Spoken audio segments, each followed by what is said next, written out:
Recording already. Here with number one contender for the WBO middleweight championship of the world, Fernando Guerrero. He's going to be fighting Peter Quillin at Barclays Center on April 27th. Was February 9th. Got postponed due to an injury to Danny Garcia. Let me ask you this question. So close, that postponement came so close to fight day. What does it do to a fighter? Basically with training? I know that the last 2 weeks you're ramping up, but then also cooling down. What does that do to a fighter? Well, basically, like since I'm just experiencing it, it happens so many times. It's in the business, we've been through it in the amateurs so many times. I've been in the ring before, and my opponent hasn't even showed up. So it happens. Danny got hurt, and he's the main event. And that's what happened. So for me, it's like, it's chill. We were focused, we were ready.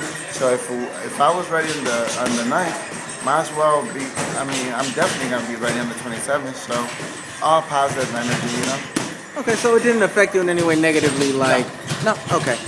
Speaking of effect, your one and only loss in your career and in your record is the loss to Brewer. Yeah. But for that bout, you actually went down to 154 and came in lower than the 154 limit. Yeah. Do you think coming in or losing more weight than you're supposed to and what you're used to, does that affect the fighter? Well, it affected me. I don't want to complain or anything because boxing is boxing and loss is a loss. But I've been 165 since the amateur. I've been 165 pounds ever since I was like 16, 17 years old. So now I'm 26, and I went down to a weight, not even 154, I went down to 152, and it looked good, but didn't really feel the power, and it wasn't good for me there. We had 21 fights, and we were undefeated in 160, and now you cannot gamble in the boxing, So, it happens, and then you learn from it, you move on, and that's when I'm in this position right now. I'm gonna be a champion, and it doesn't really matter, For me, it's like a warrior's mentality, and we just keep it moving. Okay, that was your shot at actually a title. That was a junior middleweight title. It was your first shot at the middleweight title. Talk to me more about that. How does it actually feel to be in this position to actually challenge and be positioned to actually win the title? Well, basically, if it was maybe like a year or 2 years ago, or maybe if I didn't have my amateur background, I would have been overwhelmed, or I would have, man, this is a world title, and but now, I feel like, it's about time. I'm ready. I'm not over anxious. I'm not overwhelmed. It's I've really, positioned myself and never thought less of being a world champion. So for me, it's like, it was bound to happen, and I'm ready, So I'm gonna put it all out. We've been waiting for this my whole life. Just being a Dominican that is in this position that never been. I don't think they have ever had a middleweight champion as a Dominican. So for me, it's not even more about just winning a title. It's more about making history for my country, making history for the Latino, making history for my hometown in Salisbury, Maryland, being such a small hometown. So it's more. It's more than just winning this title. It's more about just all the whole youth, everybody that I've spoke to, all the schools that I go to, everybody that follows me, that told me that I'm a champion. Now it's like finally I'm gonna make it. I'm gonna show them, not just say it, but show them. Okay, what's next? I know you got Peter Quillin and everything like that, Yeah. But what do you want to make out of this year? Other than being a world champion, what do you want to make out of 2013? Okay, well, I promised, everybody, a lot of the kids, and my father. I remember the first time when I was gonna go to the Golden Glove National, and I'm like, yeah, I'm going. I made it. And he said, well, you're not gonna go until you until you do your homework. And I didn't thought that he understood, but I knew that he understood. He didn't care, you know. He only cared for me to get my education. So I'm planning to finally finish my college education as soon as I get this world title. I have once when you're a champion, you have more options to do. You have a little bit more power. So my power would be if I have the youth, I would like to go back to school and finish it out. You know, just to be living proof to those people out there that boxers can be educated, and I want to do that. I want to go back to school and finish it out and feel good about myself. You and Peter have actually been very respectful to one another during the build-up to this fight. Press conferences, media calls, everything. You guys have been very respectful. Most people honestly try to hype up the fight. Why don't you think you or him attempted to do that? I could only talk for myself, and I'm glad and I respect Peter for being respectful to me, because I like professionalism. Boxing is just a sport to me, you know. Basketball, football, soccer, but everything is just a sport, you know. So I take a lot of pride in what I do. I respect everybody that I'm in the ring with, because I know what I gotta do to get in the ring. All the sacrifice that I have to do, all the things that I can't do that a lot of people do. So I could only be myself. A lot of people don't know who I am, but I'm Fernando Guerrero, and I'm nobody else, you know. So when you see me in the camera and I say things and I do things, and I go to charities and I do this, things that makes me feel good, is because I could only be myself.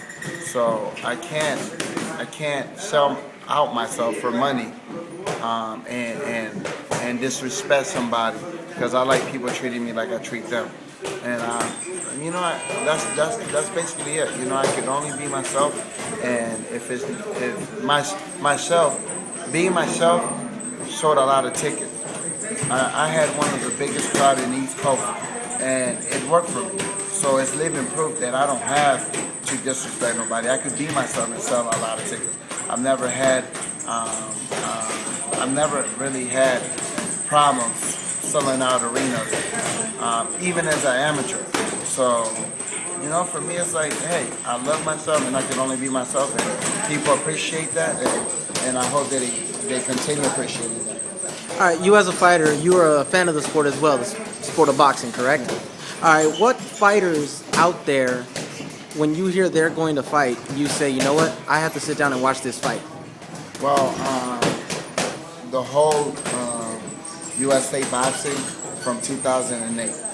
You know, I was with the 2008. You have everybody. You know, like I used to be a big fan of all those guys, like even Gary, even Demetrius, even Daniel Jacob, that I fought him, even Sean Porter, Michael Dallas, Michael Hunter, the whole U.S. team, because we kind of grew up together.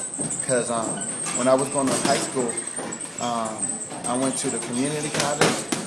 As soon as I was in high school, I went to the community college, and then at that time I had to go to the Olympic trials. So I went to D.C.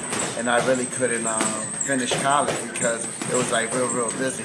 So for me and for most of all those other guys, that was our college, like going to the Olympic trials and doing our dream. So I really don't know anybody in boxing if they weren't in the U.S.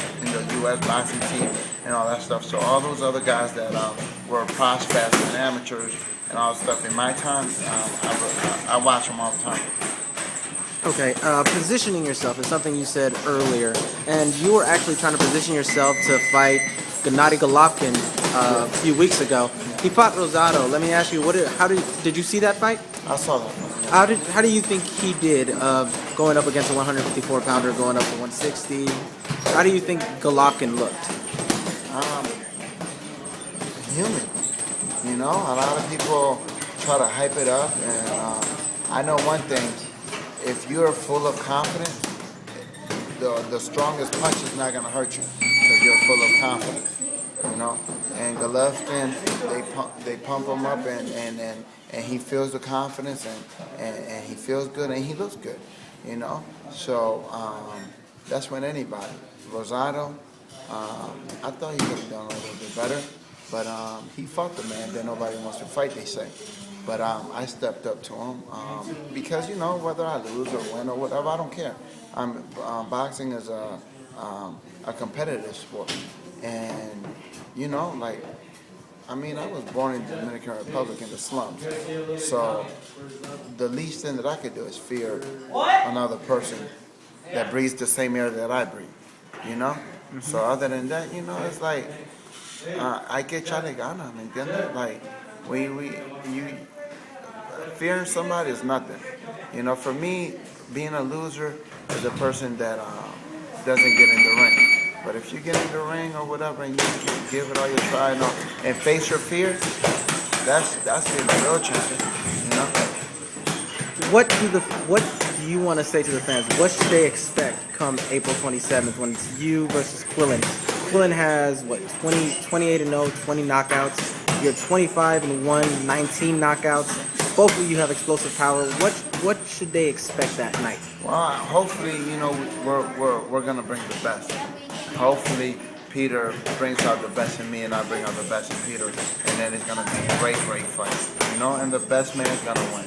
You know, I wanna say to all my fans, Fernando Guerrero is here.